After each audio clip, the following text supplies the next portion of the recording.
Hello growers, I'm Dr. MJ Coco from CocoForCannabis.com. We publish articles, tutorials, and guides on the science and practice of growing cannabis. And I conduct independent grow light tests as part of our comprehensive grow light guide. Today I'm excited to test the new Mars Hydro FC-E4800. The FCE series are the first bar array fixtures that I've seen with adjustable bar positions. They also use a ton of diodes and they distribute them out towards the edge of each bar. I tested the larger Mars Hydro FC-E6500 when it came out a few months ago. It was among the highest efficiency fixtures that I've tested, and it's offered for one of the lowest prices on the market. This FC-E4800 is designed for 4x4 foot coverage. I think it could be perfect. We're gonna find out. In this review, I'll do an unboxing and check out the components. We'll consider the diodes, driver, and other hardware. Then I'll put it all together. Once the assembly is complete, I'll run it through 3 different par tests with 2 different bar positions. I will analyze the par maps and consider the impacts of adjusting the bars and of raising the fixture higher. Then I'm going to give this Mars Hydro FC-E4800 away. If you're watching during the live premiere, you have a chance to win this light. Guess the 3-digit winning number and put it in the chat. And if you missed the premiere, be sure to subscribe to my channel so you can be part of the next one. The Mars Hydro FC-E4800 arrived in a pretty good sized box, but it's small considering what's inside. We have a bar array fixture for 4x4 coverage, with 6 LED bars. Let's check out this bar. I love how they distribute the diodes along each bar. Look how dense the diodes are packed at the ends, with relatively few in the middle. The bars are ribbed, lightweight, and aluminum. They feel solid and well made. The frame pieces are simple and sleek. This FC-E4800 has 6 bars, just like the FC-E6500. They're a little shorter because it's a smaller fixture, but it already feels like there are more bars. And the second frame piece. Under here we have the rest. There's a manual. This is the hanging kit and daisy chain. Oop, this bag ripped open. It has the screws and nuts to put it all together. I hope they're all still here. Over here we have an octopus cable. We'll see that in a second. And then the driver's down here. It's a MOSO driver, just like on the FC-E6500. Don't want to forget the power cord, and, oh yeah, the Mars Hydro stickers. I'll spread everything out so we can take a closer look. I set the bars and frame pieces in their approximate positions. You can see how it will all come together. The design of the FCE series fixtures is simple and efficient. Along each bar, there are a ton of diodes, and their distribution is hard to overlook. I've tested several lights recently that are moving diodes away from the center to improve the distribution of light. The FCE series does it 2 ways, by moving the diodes out towards the ends of each bar, and with adjustable bars. For creating an even distribution, I actually think moving the diodes along the bar is more important. For the FCE series fixtures, Mars Hydro uses diodes by Bridgelux. Many growers may not be familiar with Bridgelux, however, it's a USA-based company. And test reports show that Bridgelux diodes are comparable to Samsung diodes. I questioned that too, until I tested the FC-E6500. Using Bridgelux diodes, the FC-E6500 recorded the highest efficiency of any production model grow light that I've tested. This FC-E4800 is the 3rd fixture that I've tested with a MOSO driver, and they all performed well. Along with the Bridgelux diodes, the MOSO driver saves cost without sacrificing performance. The frame on the FCE series allows you to reposition the bars. They suggest 2 bar arrangements with arrows along the frame pieces. Both suggestions move bars away from the middle and towards the ends. I'll set it up in the more standard suggested arrangement, which ignores the second arrow in on each end. Let me dump out the hardware and see what we got. We have thumb screws with wingtips to attach all the bars, washers, eye bolts, and nuts for the hanging assembly, end caps which fit on the end of the frame pieces and hold the final 2 bars, and these are screws to secure the driver to the LED bars, if you want to do that. First, I'll add the eye bolts. I take an eye bolt, slide a washer onto it, and then connect the nut. Once it's connected, lift the washer to create a gap. The nut slides into the end of the frame, and the washer rests on top. Slide it onto your desired position, and then twist the eye bolt to tighten it up. Now I'll slide the end cap in. Oop, I have the eye bolt a little too close. Okay, the end cap provides the mounting point for the bars on the ends. They're the only bars that are not adjustable. I'll fasten it on with a thumb screw. The other bars mount onto these nuts in the track of the frame. When the screw is loose, you can slide them inside the track. I'll tighten them up, and repeat the process on the other side. I've tested several LED bar arrays that fold, and several that disassemble. I believe that disassembly is a superior solution. Being able to reposition the bars is great, and as we saw, a disassembled fixture can fit in a much smaller box, which saves considerably on shipping. It does require assembly, but as you can see, it's pretty simple. Once all the screws are secure, we need to connect the octopus cable. Each LED bar has a little cable, and they connect to the octopus cable with a simple push and twist. This design provides the flexibility to slide the bars along the frame. They provide cables and 2 ratchet pulleys, but I use 4 ratchet pulleys for my par tests. They clip into the eye bolts that I added to the frame. It's pretty large, but the design cuts down on bulk. It's light and pretty easy to hang up. The driver and control box are mounted on an adjustable plate. This lets you mount it on the bars even if you adjust their position. But there's no need to mount it here. They provide plenty of cable to locate the driver elsewhere. I'll connect the cable from the fixture to the driver and attach the power cord, and then I can flip the switch and we have light. The control box has a dimming knob. I'll test out the dimmer after I run the par tests. Let's check out the diodes. The irregular spacing of the diodes and the bars gives the Mars Hydro FC-E series a distinctive look. They really pack the diodes densely at each end of the bars and spread them out thin in the middle. They include diodes with 5 different spectra. The full spectrum diodes are a mix of 3000K and 5000K. They also include UVA diodes near 410 nanometers, red diodes at 660 nanometers, and far red diodes at 730 nanometers. To me, the most impressive aspect of the FC-E series fixtures is the sheer quantity of diodes used. On the FC-E4800 here, each bar has 411 diodes. With 6 bars, there's a total diode count of 2,646. The listed power draw is only 480 watts, which means there are over 5.5 diodes per watt. I usually consider 3 diodes per watt to be a good number. Some grow lights use fewer than 2 diodes per watt. I would certainly rather have 5.5 Bridgelux diodes per watt than only 2 Samsung diodes per watt. I'll have to let them all warm up and stabilize before the test. Let's take a quick look at the Mars Hydro website. This is the product page for the FC-E4800. We can find data to plug into the Coco for Cannabis grow light calculator to estimate the performance. First of all, $471 is a really impressive price. Most comparable fixtures cost at least $700 to $800. And we have a discount code to save a little more. For the best deals on Mars Hydro fixtures, shop marshydro.com and use discount code CCFC. Right here you can see they list the power draw at 480 watts. And down here, you can see they claim a photon efficiency of 2.7 micromoles per joule. Many companies still post inflated calculated efficiencies, but Mars Hydro deserves credit because they now post sphere test numbers for their lights. We can see here that they measured a total ppf of 1,327 micromoles. Let's run these numbers through the Coco for Cannabis grow light calculator. This is our tool to help growers analyze grow lights. In the calculator on the right, we load all our tested fixtures.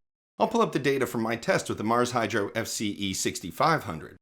You can see it had an incredible usable photon efficiency of 2.43 micromoles per watt. If you use discount code CCFC on the Mars Hydro website, the current cost for the FC-E4800 is only $589. It's an incredibly good deal at only 38 cents per micromole. In the calculator on the left, you can enter your own data. I'll plug in the data we got from Mars Hydro about the FC-E4800. The power draw is listed at 480 watts. With our discount code, your cost will be about $457. And then we need to enter data about the ppf, or photon efficiency. The calculator provides options for different types of ppf data. The data we got from Mars Hydro is from a sphere test. It is total ppf. They state a total photon efficiency of 2.7 micromoles per watt. These numbers are so impressive. I'm glad I'm not the competition. A usable ppf of 1,122 micromoles is more than enough for a 4x4 foot space. The calculator expects it will get a usable photon efficiency of 2.34 micromoles per watt, which is superior. And a cost of 41 cents per micromole is crazy low. Most competitive fixtures cost at least 60 cents per micromole. Let's see if the Mars Hydro FC-E4800 can live up to these expectations. I have it set up in a 120 by 120 centimeter test area, which is just about 4 by 4 feet. I'm making sure that it's perfectly centered and level. The maximum PPFD is well off center up where the sensor is. It was hard to find the maximum. The whole center region has really high density, but I have it set at exactly 1000 micromoles per square meter, at a hanging height of 32.5 centimeters, about 13 inches. In a par test, I measure the PPFD, or photon density, across the entire canopy. Each fixture can produce a certain number of photons. When they leave the fixture, they spread out. Measuring their density like this allows us to see if they spread out evenly or if the fixture creates hot and weak spots. The primary way to improve the distribution is to hang the fixture higher, but it's more efficient to hang a fixture lower. 13 inches is pretty low. It will ensure that almost all of the photons the fixture creates are delivered to the canopy, but at this height, the fixture has to take responsibility for distributing the light evenly. That's why Mars Hydro moved the diodes, and why they let you move the bars. The approach seems to work. I'm recording great PPFD values. Let's check out the par map that the FC-E4800 produced in this test. This is an exceptional 4x4 par map, with a very even spread of high-density light. There is a massive area in the maximum production zone from 700 to 1000 micromoles per square meter. The top and bottom of the map are excellent with PPFD values in the 6 and 700s. The left side is a little weaker than the right side, but those values are all in the prime photosynthetic range. The corners are the only place where the PPFD is below the 500 micromole per square meter threshold. Looking at the map, I'm not sure we can make it much better by adjusting the bars. Let me show you the position of the fixture. It is to scale and shows the exact position of the bars above the canopy. I can slide the bars closer to the top and bottom, but I can't spread more light toward the sides, and I can't expand the size of the frame. I guess the par map could be improved slightly with small adjustments, but before I make any changes, let's run the numbers on this, our official test. As I mentioned, the hanging height was 32.5 centimeters, about 13 inches above the sensor. That was the height that produced a maximum PPFD of 1000 micromoles per square meter. The average PPFD across the canopy is 751.2 micromoles per square meter, which is excellent. That average means that the FC-E4800 delivered a usable PPF of 1081.8 micromoles. For a 4x4 grow space, we recommend about 1040. I measured the power draw of 471 watts at 120 volts. That means the FC-E4800 has a usable photon efficiency of 2.30 micromoles per watt. That is a really great number for a 4x4 light. So I'm going to move the bars slightly. I think the par map will look a little better, but the usable PPF and efficiency will drop slightly. I call this position 1, using the arrows on the frame. The spacings between the bars here are 12, 19, 18, 19, and 12 centimeters. The alternative position that Mars Hydro suggests moves only 2 of the bars. But I think if we want to improve the par map, we should spread them all out toward the top and bottom, but just a little. I'm going to move 2 bars by 2 centimeters and 2 bars by only 1 centimeter. This is a really small tweak. The new spacings between the bars are 10, 20, 20, 20, and 10 centimeters. I'll just tighten all the wing nuts and then bring the diodes back to life. Whenever I turn the fixture off, I have to wait for it to stabilize again before running another test. I admit that the change that I made was small, but we will be able to notice it in the par map and in the data. I'm not going to make any other changes. The position and height of the fixture are the same, so any difference that we observe will be simply the result of moving the bars a centimeter or 2. It will be interesting. The diodes are stable again, and I found the maximum PPFD. Along with the bars, it moved a few centimeters toward the edge, and it dropped slightly. The maximum PPFD is 980 micromoles per square meter. But the values in the corners and the top edge went up slightly. Remember, the values there were already good in the first test. That's why I didn't make a bigger change. And any adjustment is a trade-off. I'm not just trying to maximize distribution, and I'm not just trying to maximize efficiency. I'm trying to find the perfect balance. The par map from the first test was nearly perfect, so a radical change was not called for. The adjustment that I made is helping to even out the distribution, and we'll have to run the numbers to see how much that improved distribution cost us in terms of usable ppf. Let's check out the par map from this modified bar position test. This is another excellent 4x4 par map. If it looks familiar, that's because it's very similar to the par map from the last test. Let's compare. Here's the map with the bars in position 1 that we analyzed after the first test. And here's the map with the bars in the modified position. You have to strain to see the difference. Back in the position 1 test, the bars were aligned above the canopy like this, and the distribution is great from top to bottom. For the modified test, I adjusted the bars away from the middle. That spread the light a little thinner in the middle and increased the density at the top and bottom. Let's focus on the center region. Here, with the bars spread out, the ppfd values are great. But in the first test, the values in the middle region were higher. Looking at the top and bottom, the ppfd values were great in the first test. The corners were a little low, but the 6 and 700s elsewhere are great. When I adjusted the bars, these values became even better. So that's one trade-off. I improved distribution by moving some light from the center toward the top and bottom. To see how much doing that exchange cost, we'll have to run the numbers on this modified position par test. The hanging height remained 32.5 centimeters, about 13 inches, but the maximum ppfd dropped a little to 980 micromoles per square meter. I was more concerned about how much the average ppfd would go down, but it only fell very slightly to 749.1 micromoles per square meter. The slightly lower average ppfd converts to a slightly lower usable ppf. With this modified bar position, the usable ppf is 1078.7. So adjusting the bars a few centimeters cost me about 3 micromoles. What happened to those 3 micromoles? Well, I moved the sources of light closer to the walls, so more photons hit the walls, and 3 micromoles worth of those were lost to heat during reflection. But 3 micromoles is almost nothing.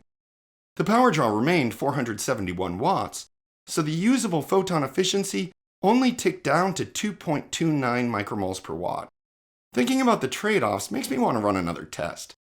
Remember, there are 2 ways to get an even distribution. We can spread out the sources of light, which we tried. We can also raise the source and let the light spread out itself. I'm going to try that. I put the Mars Hydro FC-E4800 back into position 1 for this test, and I raised it up to 41 centimeters, about 16 inches above the sensor. A lot of growers are almost afraid to raise their lights a little. It seems they think the photons burn off in transit, but that isn't what happens. The photons don't burn off unless they hit something. They just spread out. And as they spread out, the distribution improves. That said, the usable ppf will be slightly lower in this test. But again, that's only because more photons hit the walls. In a large-scale grow, you can hang the lights on the ceiling without any losses. And that's exactly what most commercial operations do. In a small-scale grow, the walls are critical, and if they're positioned properly, you don't lose much. Let's check out the par map from this raised test. This is another really good-looking par map. Most corners are now above the 500 micromole per square meter threshold, and the one that's still below is at 494. The distribution is very even. This will lead to excellent growth everywhere across the canopy. We can see how the distribution improved by looking back at the official par map. Here at 32.5 centimeters, the fixture was set in the same position. There's more light here in the center of the map, but less at the edges. You can see how the light spreads out when I flip to the 41 centimeter par map. The perimeter is better all the way around. Remember, this area is outside the margin of the fixture. At a higher height, more light can get out there. At only 32.5 centimeters, there's less vertical room to let the light spread out, so the ppfd values are lower around the perimeter. Below the fixture, we get the opposite pattern. Here at 32.5 centimeters, the density under the fixture is really high. A lot of the squares are in the high 900s. When I raise the fixture, these densities all drop, but they remain in the maximum production zone. Here at 41 centimeters, the distribution is the best. Let's run the numbers on this raised test and see how much improving the distribution cost us. In this test, I raised the hanging height to 41 centimeters, about 16 inches, and the maximum ppfd fell to 920 micromoles per square meter. The average ppfd across the canopy dipped to 731.5 micromoles per square meter, which is still above our recommended level of 700. The usable ppf at this height is 1053.3 micromoles. So raising the fixture cost 28 micromoles of usable light. The power draw ticked up to 472 watts, so the usable photon efficiency in this test is lower, but still excellent at 2.23 micromoles per watt. I'm impressed with the Mars Hydro FC-E4800. I still have to measure the temperature, test the dimmer, and give this light away. Come with me. I publish these test reports in our Grow Light Guide for each fixture that I test. They include all the data and PAR maps along with my written review. Here's the main data from the official Position 1 PAR test, and our calculations for coverage area and harvest potential. You can find our discount codes and shopping links. If you want the best prices on Mars Hydro equipment, shop marshydro.com and use discount code CCFC. With our discount, the FC-E4800 will cost only $457. That gives it a cost efficiency of only 42 cents per micromole. It's almost an unbeatable deal. But one lucky viewer during the premiere of this video is about to win it for free. The winning number for this fixture is our benchmark harvest estimate in grams, 811. Congratulations to whoever guessed the closest number. Be sure to subscribe to my channel and turn on notifications so you can be part of the next premiere giveaway. Below the PAR test data and our grow space calculator, you'll find my written review. The new Mars Hydro FC-E4800 may be the perfect 4x4 grow light. It is exceptionally efficient, generates more than enough light, and the design allows for the best possible distribution of light. The adjustable bars are a huge selling point, but I also appreciate the high diode count, the way the diodes are distributed along the bars, and the simple elegance of the build. I think they made a lot of smart choices in designing the FCE series fixtures, and they perform really well. During the tests, the ambient temperature was between 25.4 and 26.0 degrees Celsius, 77.7 and 78.8 Fahrenheit. I measured a maximum temperature on the LED bars at 51.2 degrees Celsius, 124.2 Fahrenheit. The driver was located outside of the test area and hit a maximum temperature of 50.9 degrees Celsius, 123.6 Fahrenheit. These are all well within the expected range. I also tested the dimmer. I put the FC-E4800 in position 1 and hung it at the official height of 32.5 centimeters or 13 inches. As we saw, the dimmer is continuously adjustable with a knob, and there are markings at 25, 50, and 75%. The dimmer is accurate, with the ppfd percentage consistently just under the dimming percentage. However, I expect most growers will run the FC-E4800 on full power through most of the grow. I really like the Mars Hydro FC-E series. I'm impressed that they're able to make such a high efficiency fixture with so many cool innovations and offer it for such a low price. 42 cents per micromole is so low that I double-checked my math and then highlighted it in my notes. If you need to light a 4x4 space, I think the Mars Hydro FC-E4800 is possibly the perfect fixture. At Coco for Cannabis, we always put the grower's interests first. Our goal is to provide impartial, science-based testing and reviews for home growers. You support our work when you use our codes to purchase grow lights. I'd like to thank Sean at Mars Hydro for sending me the FC-E4800 to test. And thank you for watching. Please give the video a thumbs up and subscribe to my channel. Check out my other PAR test reports and grow light physics videos. And I hope you come to visit us at cocoforcannabis.com. You can read our articles, chat with our community, and try your hand at the Grow Light Calculator. Learn about all our Grow Light giveaways on the Deals and Discounts page. Grow your own, but don't grow alone. Let's grow together. I'm Dr. MJ Coco, sending all of you grower love.